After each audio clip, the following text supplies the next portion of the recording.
I'm Shane Hoefer, and this is where I sit down with some of the most interesting individuals that come into my life.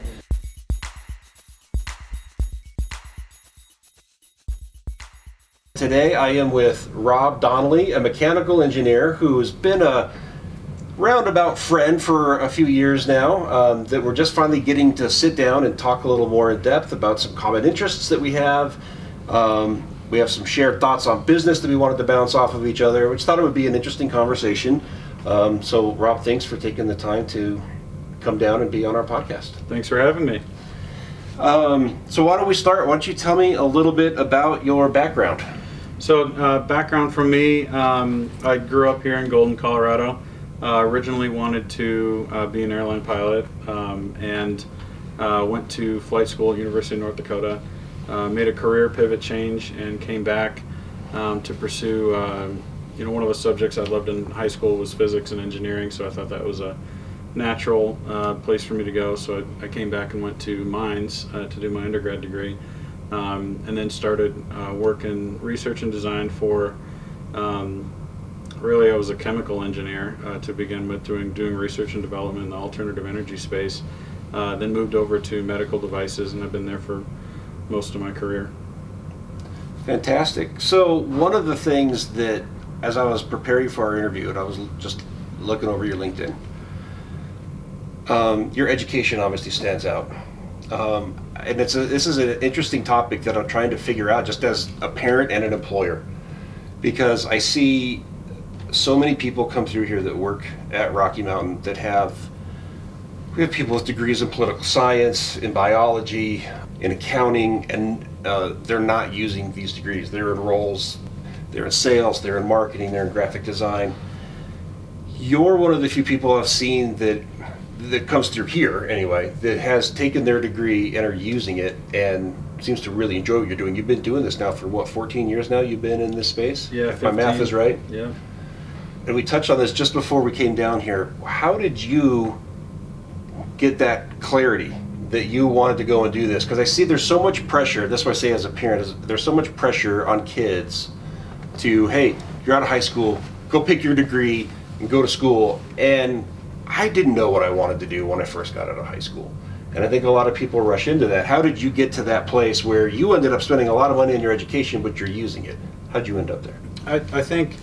I think there's a couple facets to this, and first of all, I would say it wasn't by design. It just happened to me, And I think in some sense I was lucky, and also listened to my heart and what I wanted to do. Like I mentioned, I made a pivot from flight school, and it wasn't. I got into it with this idea about what I thought it was going to be and what my life was going to be like. And once I got there, I decided this was nothing like what I thought an airline pilot's life would be. And I still am an avid flying enthusiast, but I enjoy flying on my own time, not necessarily driving a bus in the sky. Right. And so it was one of the scariest phone calls of my life, I think.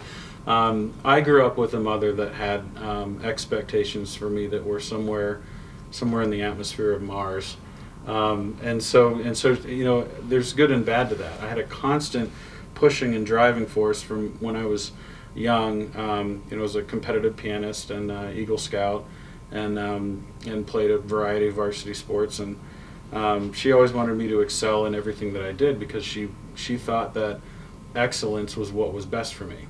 And so, you talk about the pressure that kids have, and and in my situation it was no different. I had a lot of pressure from my parents to perform and perform comparatively to everyone else, all of my peers in classes. And so I was really afraid to make this phone call because I had her sold that being an airline pilot was what I wanted to do, and I got into a great school to do it. And I called her after 1 year, and I said, I don't think I want to do this anymore, and I feel sick to my stomach about wasting a year's worth of college tuition money. And she wasn't upset at all. She just said, well, what's your plan? And I said, well, I know some people at Mines and have done well in physics competitions there, and I think I could connect that to what I'd like to do, which is design engineering. I think I'm just going to go back and apply to Mines. And she said, that's fine. And there was no I was so surprised, that was her reaction. I was expecting, some sort of retribution, but Sure. not at all. So So what was it about flight training and starting down that road that made you say, I don't think this is for me? it was too predictable. I'm a very creative person, and I like to show up to a problem and give it a new approach, or somehow find the design constraints of something and hack a solution that's the best fit solution for a variety of different aspects of whatever it is I'm looking at. And in business, I think you would say that's no different. There's 5 or 7 ways to solve every problem, and which one is the best fit for everybody. I love approaching engineering like that. Well, when you're an airline pilot, your life is kind of defined. You show up to the airport and they have, you're going to do this flight today, and you don't really have any creative choice in the matter. You are just instructed to take a plane from A to B and get passengers there safely. I mean, the worst thing generally that could happen to you is have some kind of mechanical malfunction in the air, that you'll obviously have training for, but there's no there just wasn't a creative piece to it. And Yeah. what I loved about flying when I was younger was the freedom. In general, there's no stop signs or speed limits. I mean, you of course can't go over 250 knots in airspace over an airport, and you can't. There's of course no fly zones, all across the state and country. But to a large extent, when you're VFR, you can just kind of do what you want to do, which I loved. But you can't do that as an airline pilot. Yeah.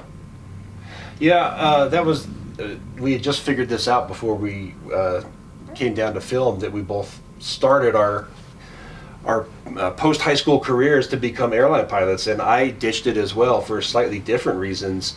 But yeah, I think when I was a kid, I grew up, and like I said, I saw aviation was so glamorous back then. It looked awesome. Like you're gonna fly these big jets around the world and do all these cool things. Amazing pieces of science, and you could control them. Yeah, it was fabulous. But then you do start learning the realities of what it looks like, and you're like, oh, I'm decades away from doing anything cool. I'm going to be grinding it out on some really boring, monotonous days. And gone for 16 days out of the month. Yeah. So it wasn't for me either. That's so uncanny that we both had that in our background. So then you went to mines. But was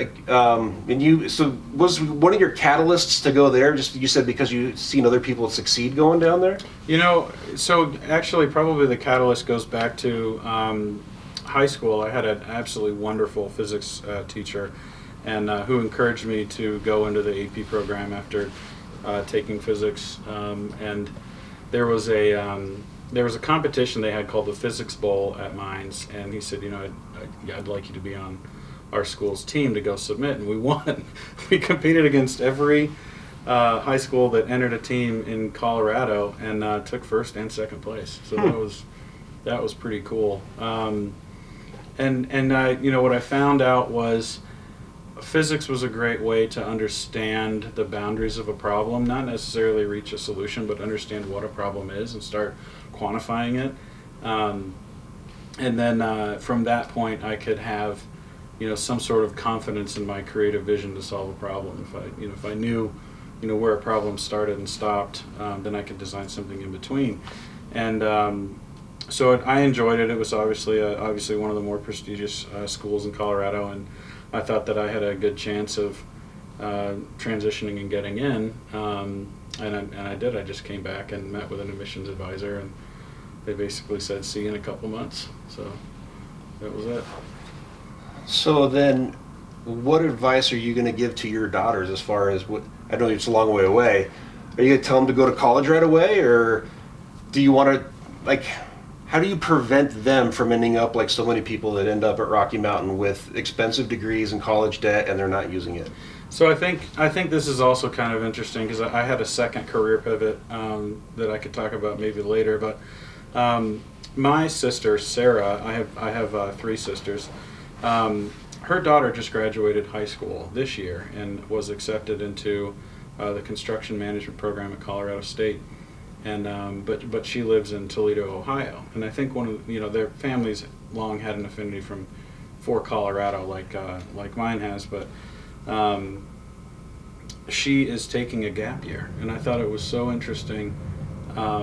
and I wonder how scared she was to approach her mother with that and say, I know that the expectation is that I know what I want to do, and because I come from a family with the means to do it, there's really no excuse to not go jump in head first. And she took a step back and said, I don't really know if I want to be, I like building things, I like building a house, but I don't know if I want to manage a construction project or be an architect yet. So I'm going to take a year off and kind of figure that out. And I think what's interesting in her case, she has some idea of what direction she wants to do, because my sister Sarah bought out her grandparents' house, which is on a farm with an airstrip actually outside of Toledo, and the house was built in the 1940s, and it just was terribly outdated. And my sister Sarah has some strokes of brilliance that I think are just unrepeatable.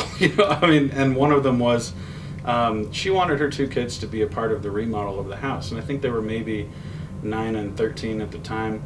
Anna's the older one, the daughter. And so she hired the high school shop professor, who was not doing anything over the summer, to teach her kids how to do electrical wiring and drywall repair and frame walls and all of these things around the house. And they spent the summer remodeling the house together as a family. And this high school teacher was elated to have something to do and to do this.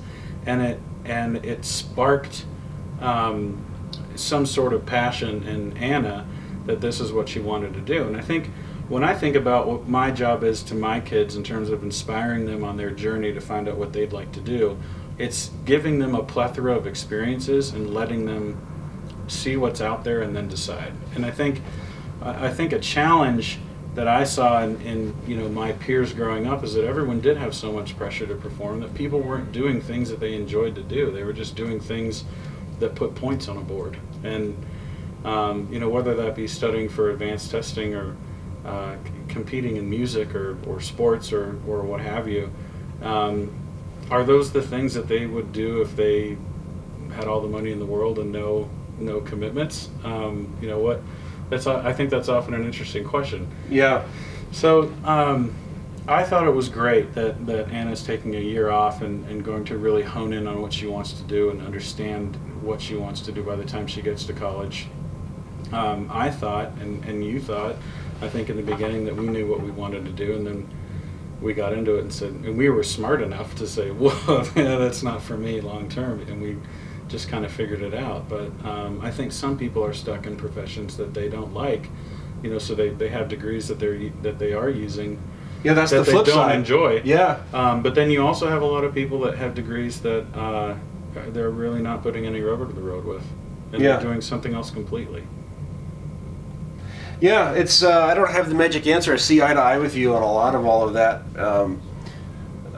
Actually, my oldest is talking about taking a gap year, and I think that's great. We just were like, if you don't have clarity on what you want to do, go get experience, go try things. Go work for somebody. Yeah, if you think you might want to go do that, figure out how you can, he's actually behind the camera right there, and he interns here doing video editing and thinks he may want to be involved in post-production, and he's at least getting his feet wet before he goes and gets an education in something. But as I always think that's tough. I hear these 18-year-olds, I'm going to become a lawyer. How do you even know if you like law? You've never done anything. And there's so many different kinds of law, and I think that they don't know that. Exactly. And so I just wish there was more encouragement to go out there and get some life experience before you jumped right into college. But it seems like there's a slight trend, and maybe it's because I'm seeing the world through my own worldview, but I think there's a slight trend heading in that direction. You're hearing more and more people aren't jumping straight to college, kind of taking gap years and doing things of that nature. I don't think there's anything wrong with that if you're getting some experience and some clarity of where you want to go. Yeah, I think something to add to that, as part of my MBA program at DU, we went to South Africa to study the business climate down there, and there's a very interesting organization that was started down there called Get Smarter. And it's the whole idea that our job occupations, for instance, what I do on a day-to-day basis is not only changing as I progress throughout my career, but it's changing because the world is changing around me, and the decisions that I have to make have different aspects of them that are more important than others than they were perhaps 5 years ago. And there was a company that was started, and they said, because the world is changing so quickly, people's educations can no longer be static. Let's say you get a fabulous law degree from a place like Yale, and you graduated in 1996. Well, tax law is different now, and so how do you keep up with the times, with the world where the pace of change is accelerating? And their business idea was, we think that we need to offer short courses to explain to people that already have these skills, what's changed, or here's new things about, an industry or a market that you're going to need to know, or a new technology that came out. And it evolved into almost like a replacement college degree program. And their theory, we met with the founder, said, everybody needs a major learning event every 6 to 8 years, and minor learning events every 2 years. Think about that. Yeah, it makes total sense. That sounds genius to me. I'm very intrigued. So this company's based upon allowing anybody to get into a subject or industry, and then allowing people like you and me to keep up with the times. I think it's great. So it's all online format, and I believe they were bought out by a very similar American company called 2U, and now they have a strategic partnership with MIT. I mean, this is how powerful this is, and the whole idea that just because we have a degree doesn't mean that we know everything about our industry or know what's going to change about it. And so I think college, in a sense, is not just to determine what your passion is. If I were to give advice to my own kids, it's also to learn how to learn, because you're going to be learning the rest of your life, and especially in today's climate where technology is outdated in 90 days. It's unreal, the pace that we live in. So I think advice is. I think the gap year idea is fabulous. I also think preaching the idea of continuous education is good. This is not going to be the last time you sit and learn something. I always say that I'm a forever learner. I love learning. I always want to be expanding my horizons and try to impart that to my kids and fan the flames of whatever their interest is, and pursue that and go in that direction, because it's so, like, I was good at the game of high school, but I don't remember much of it. I was really good at memorizing, regurgitating, forgetting, and moving on to the next thing. And it doesn't really teach you anything anything practical for life. That's why the game show "Are You Smarter Than a Fifth Grader" exists, and all the adults look stupid. That's right. Yeah. And so that's where I think there's fundamentally needs to be a shift in the way we educate and the way we figure out what we want to do. I think things like you're talking about, they're just small signs that I think civilization and humanity is moving in that direction. It just seems like it's a slow evolution, but I'm not necessarily a fan of how things are done necessarily today. So yeah. That's why I poked around on that kind of unexpectedly. Just it was interesting to hear that we both switched in college, started similarly, and I don't run across a lot of people in this industry that are using their degrees that they got. We collect a lot of people from the most random. They want to do something else. They want to do something else, and they land here, but they're at least succeeding. But I'm just trying to figure out how to. I think also a unique aspect about that is we talk about leveraging the power of diversity, and it is a real thing. I think in medical device design, I could go back to the 2 employers ago that I worked at, where we were a contract design and manufacturing firm, and I know that this might sound weird to some people that are maybe 60 years old and in my field, but I would say we can't have a design team without representation from women. But think about that. My view as a middle-class white male of what a medical device should be versus somebody else's is probably different, and I wouldn't even understand what that other person is seeing. So I think you need to have, in your business, you need to be getting viewpoints from different angles, and I thought that in medical device design, I thought women was a great one. I mean, think about when you go into the office, a doctor's office for a visit. What are the emotions you're feeling? Especially if you go in there not for a routine checkup, but because something's wrong. You're probably afraid. And so how could we design medical devices to be more approachable and calm someone in the moment when they're either getting a procedure or a biopsy or something else? I think it takes different perspectives to come together to come up with the right solution there. So I think you have an opportunity with with people coming from different backgrounds to leverage that and say, well, what about your past can we leverage to make what we do here better? On the same side of the token, though, there's no replacement for experience in an industry, and so you have to have both. Well, we've tried to set up an environment here that's very collaborative, where everyone gets some input into what they're doing, and particularly because we're a fairly diverse group as far as age and ethnicity. You go back probably just 10 years ago, I think 10 years ago there might have only been 2 or 3 women that worked here. I mean, it was a very, very male-dominated industry, whereas the particular building we're in now, I think is about 60-40 towards women. So I think it's getting more diverse and being in a more collaborative atmosphere versus an older generation where everything was dictated by one man's idea down. I think it has made us better, and I think that's why we have succeeded. And people do see the world differently. And I first got clarity on this. There's a guy named Darren. He's our COO, and he and we see eye to eye on just about everything. But we can almost become an echo chamber where we just are saying the same things, and there's no new thoughts happening. And so there's a lot of benefit to that used the right way, because we know how each other's thinking and we execute really, really well together. But I started to see the value of having some other people around, and the one I always point to is Taylor, does our marketing director. I've seen some of his stuff. Yeah, he thinks very, very differently than me. Like, there's some overlap, and but he's more than a decade younger than me, so he brings a totally different perspective.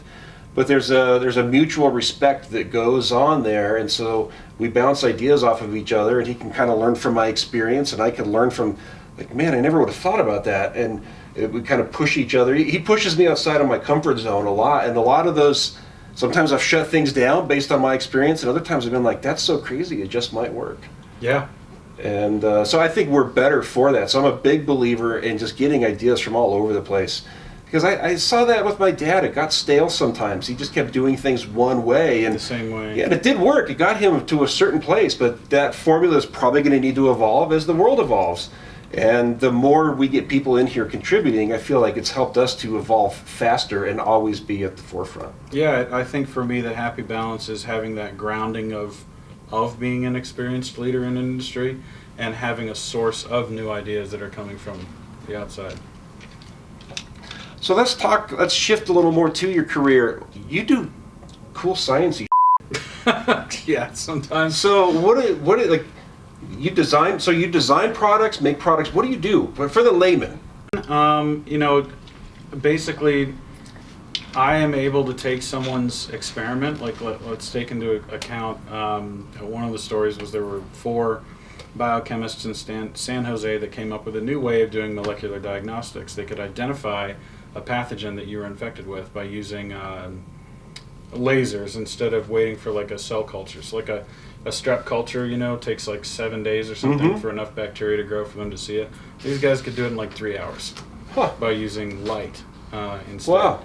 And so they come to me with this system, and there's a computer over here and a box over here and another thing over here and 700 wires connecting all the things, and they say, great, well, we can take a nasal swab sample and put it in over here and stir it with this and heat it up over there and take a picture of it and shine a laser through it, and out here prints a receipt with what prescription you should take to go. And they said, we want to sell this to a hospital. And I'm from my perspective, I'm looking at this going, well, who on earth could use this? It would take half of NASA just to run one of these, samples. So I take people's ideas and distill them into commercialized products that you could actually walk up and interface and use. So I've never thought about the need for that, but that makes total sense, because when you see videos of the crazy inventor in his garage, they usually do amazing things, but they're not pretty. And they're not repeated. They're not scalable or anything like that. So that's what you do. You figure that out. Yeah. Yep. That's interesting. So what, does that job have a name? What do you call someone that does this? Gosh. Well, of course it takes a village, but a mechanical engineer is a really good place to start. But everything's becoming electrified now, and so you'll generally need an electrical engineer and a software engineer to program it, because most things are ran by some sort of operating system. So you like run some sort of dynamic team with people in different specialties that are all used at varying degrees depending on the given project. Yes, yep. And then, even so far as, what I think is interesting and fabulous, another aspect of design is the iPhone. And I hate to be just so cliche about it, but look at how a phone lays in your hand, and the volume button is within perfect reach of your thumbs, and the button to turn the screen off is in perfect reach of your other finger. That wasn't a mistake. And so you actually have another type of, now I wouldn't necessarily call them engineers, but designers that look at how people interact with products and decide where a button should be, or how an interface or screen of Windows should look. And if you've done, I love a mentor of mine in this space. His name was Olivier. He always said that a user interface for a product is like a bad joke. If you have to explain it, it wasn't that good. So when you think about products that have very seamless user experiences with them, it was not a mistake. They thought about how a user is going to come up to a product, approach it, use it, interact with it. Perhaps the things that you're supposed to touch are going to have a different color or texture. And so outside of, in this multidisciplinary team that I generally run, outside of solving the technical aspects of it and making it scalable for manufacturing, you also just make something usable. So that's also an important piece to it. So when you started getting your mechanical engineering degree and going down that path, did you have any idea that you would apply it in this type of a role, or how did you end up? No, initially I thought I was going to be in a research and development lab coming up with new technology. I thought I was going to be the inventor. Okay. Not necessarily the perfecter. Commercializer. Yeah, the perfecter. Yeah, in a sense. Have you ever invented anything? Yeah, I have 4 international patents now. Oh, very cool. But what's interesting about patents too is another interesting business mentor of mine. When I first started really thinking about how science and engineering is valuable to society and how that value is recognized, was working for this man. And he said patents are like merit badges unless they make money. I was just going to ask if you're getting rich off your patents. It's really cool stuff, but no. So I think that's sort of tying all of this back together to supporting a business is, is the inventor solving a problem that needs to be solved? That is it's sort of question number 1 for an entrepreneur. Absolutely. Does it solve someone's problem? The more clearly they see that you solve their problem, the easier you are going to have selling that product. So, sort of, I guess going back to my background and moving through all of this, I started my career in a research and design lab and decided that I wanted to understand how those ideas got applied to products. I was basically on the front end of technology design, and then I moved into the middle end of actually trying to put something into a package. And then it was a natural progression for me to say, well, why does any of this matter? And, I had a choice when I went to DU and did the MBA program. At the time, I said, I could go back to mines and do a terminal technical degree, get like a master's in thermodynamics or some sort of specialized area of mechanical engineering, and then I might be a better person at designing a product. Or I could learn why all of this is important, And so I decided I wanted to broaden my perspective instead of sharpen it, and that's why I decided to do business school. Do you think that made you a better leader? Absolutely, because I think at the time I already had a notion of that good ideas can come from anywhere. I remember one of the best design decisions I ever made was brought to me by an assembly technician of these devices, and he said, why don't you do it this way instead? It would be so much easier for us, and maybe it would be more reliable. I used some engineering acumen to vet out the idea and implement it. I remember my boss at the time was upset, saying, you're the engineer. He's one of these older, seasoned, engineers in his ways. He said, you're the engineer, you're supposed to be the one coming up with the ideas. And I just thought that was so short-sighted. And I supported this technician's idea. Right. So when I was in business school, one of the things I thought that was great about the MBA program was that there were 41 of us in the class, and only 3 of us were engineers. And I thought that was fantastic, because why would I want to go learn about different business cases and problems with a bunch of other people that think like me? Yeah. And so there were people from the finance world and the insurance world and lawyers, and everybody had a different perspective on the same business problem. And I would say that realizing the power of that was what made me a better decision maker on the engineering side. Yeah, I could relate to that, especially as Rocky Mountain's grown. Like, there's such different roles attract certain personality types. Like, all of our sales teams have a certain vibe and persona in the way that they would solve a problem, versus the people that are attracted to marketing with more creative roles. They think entirely differently, versus the people in our accounting department, much more linear in their thought processes. So to see that we've been doing different projects where we've got people from every department coming in, and the way that they all approach common problems is just an interesting exercise to observe. So yeah, my favorite people to listen to were the insurance people, because they're just so risk averse, whereas an engineer is like, we can do it if we make it out of metal, and an insurance person would be like, oh, you can't possibly do that, that somebody will sue the company and it'll all fall apart. So that I liked that yin and yang type of thing in the business world. But yeah, I think it's interesting that you see that here in your business as well. Yeah, that made me think of whenever one of our insurance brokers comes through here and they're talking about something, they have the most terrible stories about, oh, you can't do that. We had this one client where this happened. And I'm like, I don't want to hear all this negativity. This is terrible. I want to hear what we can do. Yeah. Yeah, I don't think I would thrive in that industry. That wouldn't work for me. Yeah. Now let's switch a little bit over to the topic of leadership. Yeah, that's one of the ways that you talked about how your role has evolved. I'm assuming that's one of those evolutions, is that you kind of went from being led to being tasked with being a leader.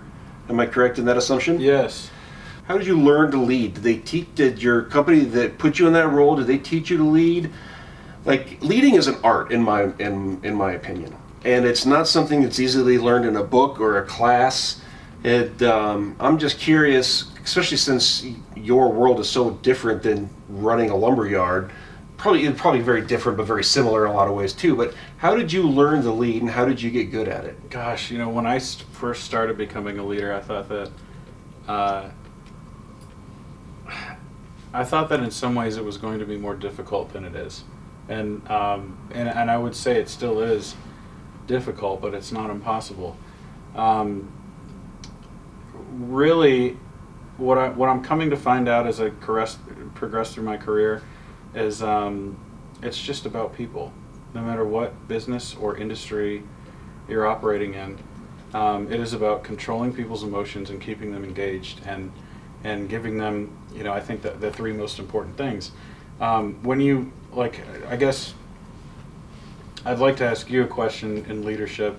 When you need to get someone to be re-engaged, how do you do it? If you have a performance issue with someone, what is your first inclination with that person?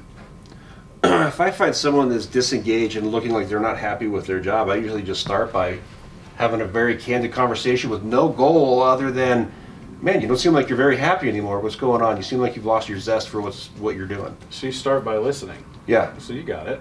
And I think that's a big difference between leaders like you were mentioning earlier that have this vision that comes from the top down, and you'll do it this way, or tell me what's going on. So that the first thing is opening that window of influence with someone by saying, explain your position to me.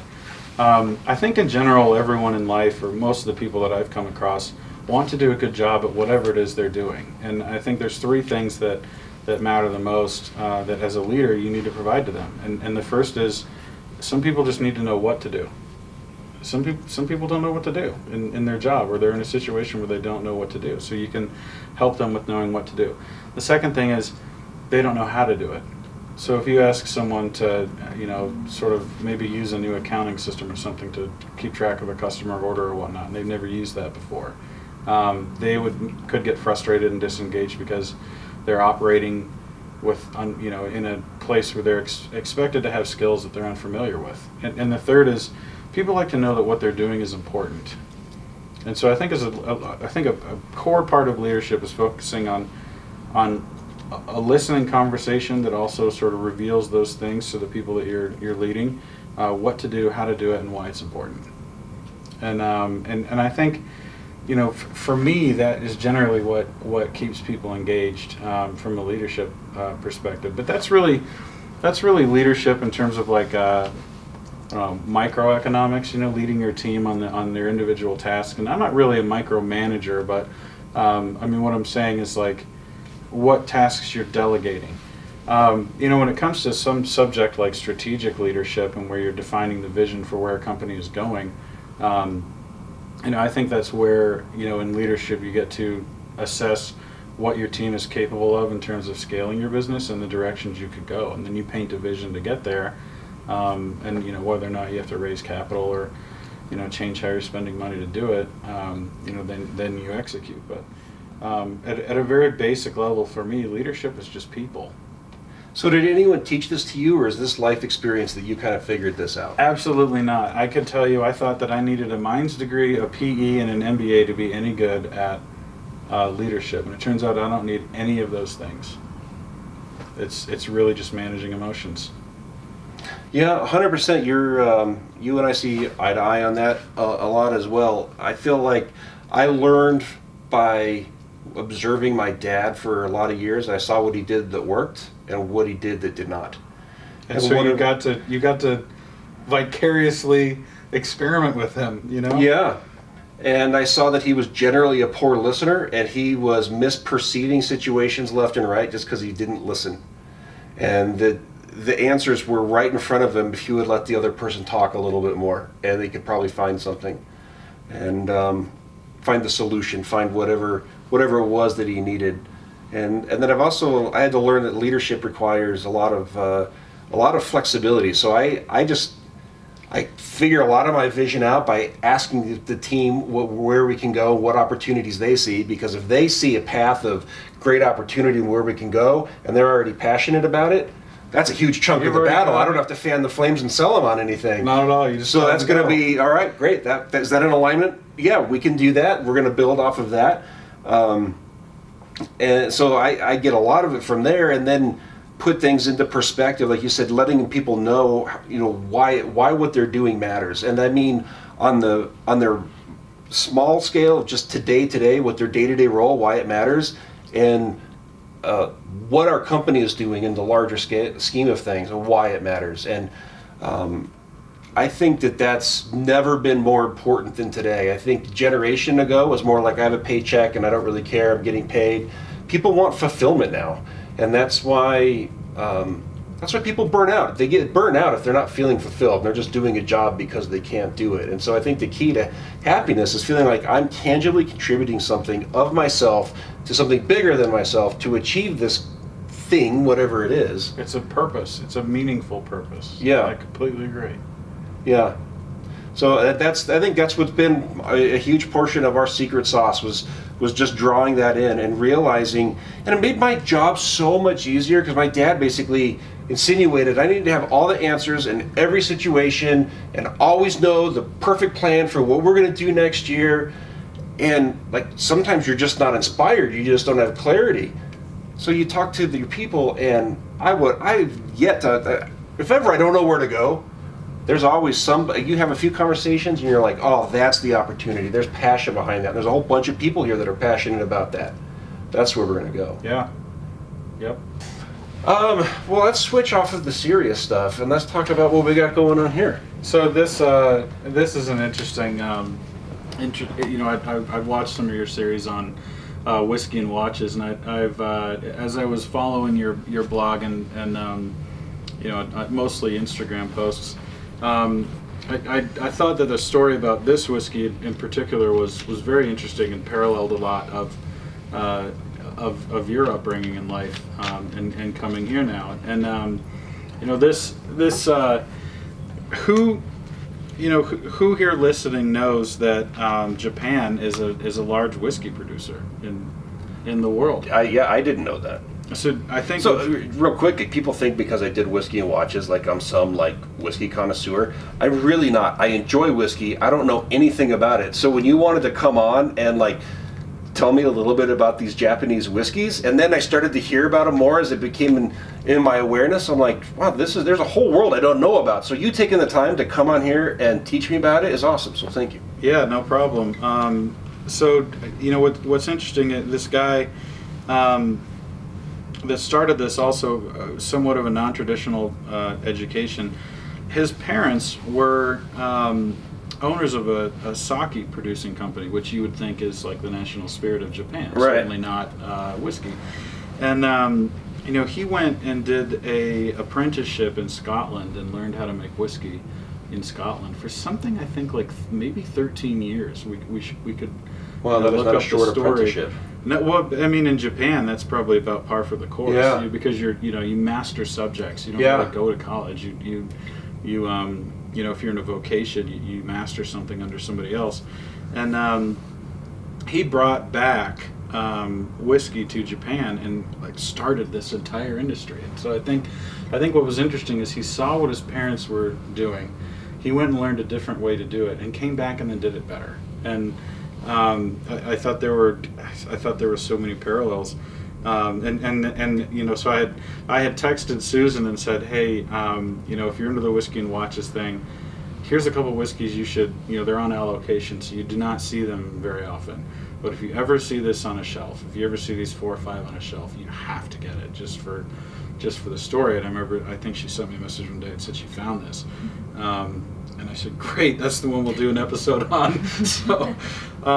So anyway, you know, think about where you could take the production of something with the culture of Japan. Their whole manufacturing culture is about zero waste and perfect process.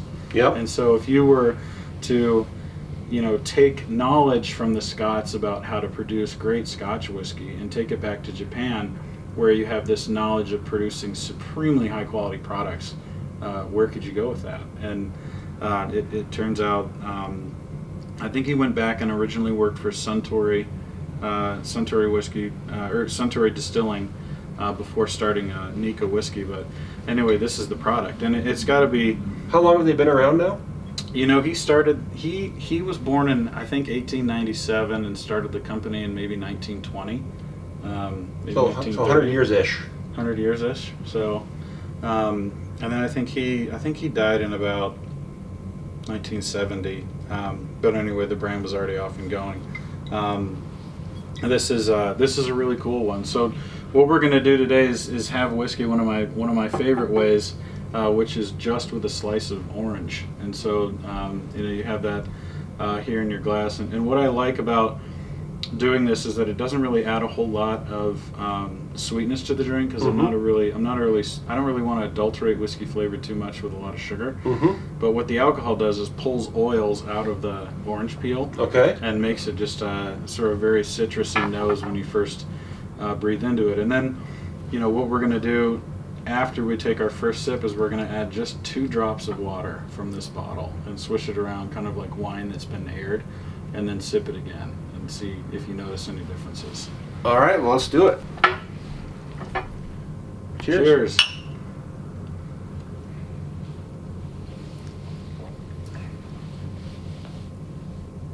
That's good. Yeah, so, you know, one thing you might notice about Nika is that there's no very strong additive flavors like you might have in like a Knob Creek or, you know, another like a very chicory tasting or chocolatey tasting whiskey. This is just rock and roll. What's the, I don't want to interrupt our process with the drops of water, but what's the coffee grain all about? So it actually has nothing to do with coffee in the sense of the bean. Right. There's a guy whose last name was Coffee, who invented the type of still that this is distilled through. Okay, so it's from a special still. It's from a special still. Huh. Interesting. Okay.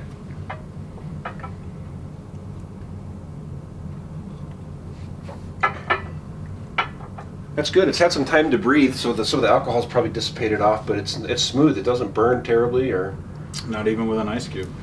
So then, you know, the crazy part is how little water it takes in one of these tastings. I mean, I'm not even going to I'm going to put maybe a quarter of a cap full.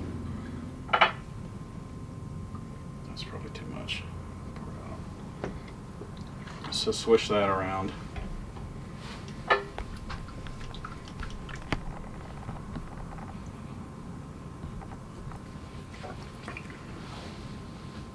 Now I get a lot of, it's a lot peachier. Yeah, fruitier. You're more precise than I am, but yeah, that's what jumped out at me. It felt fruitier. So that's that's in general how that they would be if you sat down at a bar in Italy, Scotland, and ordered a scotch. They would give you a glass of scotch like that and maybe a small thimble of water. Really? To do just that with. Huh? I've never been shown that before. So isn't it amazing how it's just a totally different drink now? Yeah, like you said, there was not much water. Yeah. So anyway, what's your favorite Nika? Because I know there's all different. That one is my favorite. The coffee grain. Yep. It's just to me, it's just straight rock and roll. There's nothing. There's no additive flavors. There's no overtones or notes or anything. It is just smooth, good whiskey. It's the distillation of everything that's good about whiskey into a bottle. So, what's your trick to sourcing this stuff? I don't know what Susan went through to get this. She told me she was looking for it. I came home one day, we had it. So, gosh, I don't really have a trick because I work a lot, so I don't have so much time to do the bourbon hunting that so many do. But I know generally what I'm looking for, and if I'm shopping at like Total Wine or a Costco and I see something on a shelf that usually isn't there, I'll usually buy it and pick it up. You sort of learn what you're looking for pretty quickly when you get into whiskey. I mean, they always say like the gateway drug bottle is Buffalo Trace, and so then you start by buying anything that Buffalo Trace would make, and then you can start moving to different distillers, and there's a lot of the popular rare bottles like Pappy Van Winkle that we'll probably never find on a store shelf, but you can sometimes find in a bar and buy somewhere. But you just happen upon them and get them when you see them. That's my strategy. So I pick up a couple. Like the other day, I saw Weller at a store, and I had to get it. This weekend, I was at a very small liquor store in Silverthorne, and they had a bottle of Old Forester 1920 Prohibition style. It's 115 proof. I've been looking for it for a year. And it was, so it doesn't always have to be some big major liquor store. You'll find it in some obscure places. You'll find it in some obscure places, and they said, and I went over and picked up the bottle, and the woman who was stocking the shelves said, "Do you know what that is?" I said, "Oh yeah, I know what this is. I've been looking for it for years." She's like, "Well, we were on allocation and we only got 12 bottles of it, and so I happened to get one." So you kind of have to be there at the right time. You never know who's going to get it, and you just keep your eyes open and sort of know what you're looking for. I'm not sure if there's any parallels to sourcing wood. If something comes available on a market and you're like, yeah, I should probably pick that up. If it's around. Probably the closest parallel is probably in the watch world. The guy that I buy most of my watches from is a Japanese whiskey connoisseur. Oh, really? Yeah, and so he bought me another bottle of Nika recently. The other one, the malt. Yeah. So I haven't tried that yet either. Like they're too rare and special. Like I can't just go home and have a mixed drink with it. No. You have to make an event like this. And so I haven't had an event. He's like, "Have you tried it yet?" I'm like, "No, I haven't." Like I can't just. It's too special. Yeah, you have to have a friend over or something and do something like this where you actually sit down and appreciate what it is. But anyway, he was telling me, he's like, some of these bottles, they're just like you can't go in and just buy a Rolex, generally speaking. Like the ones that are desirable, you're never going to see them in the case. And so you have to develop a relationship with the authorized dealer, and they have to know that you're serious and you're gonna spend money there, and then the more you spend, the cooler watches you'll be offered. And he's like, it's the same way. He goes, he was looking for some Nika, I think it was Nika, but I could be wrong. But he was just like, he was talking to this particular liquor store, and he's like, "Dude, that's on allocation. You'd have to be spending like $30,000 a year here for us to be able to offer that to you." So I have a friend who's a bourbon drinker who's on one of those list programs, and he's on like the first tier of it, and it's amazing what he has access to that none of us do. Yeah, so that's how the watch world works. He's like, these high-end whiskeys are exactly the same way. That's interesting. Yeah. So, yeah, it's so strange coming from the world that I come from. It's like, I don't know, just watching how these high-end brands and like they don't sacrifice their quality just to increase their production, knowing that it's out there. They protect their brand value. They protect their brand value like to crazy degrees. Yeah. So it's dealing in the basic commodities that we do. I can't relate to that. Like I remember hearing a couple of years ago that the English brand Burberry had $13 million worth of last season's product, and they burned it all because they didn't want it to end up in some second grade market some sort store. in some sort of secondary market and devalue their brand. So they burned the merchandise rather than get any value out of it. The brand is worth more than the inventory. Oh my gosh.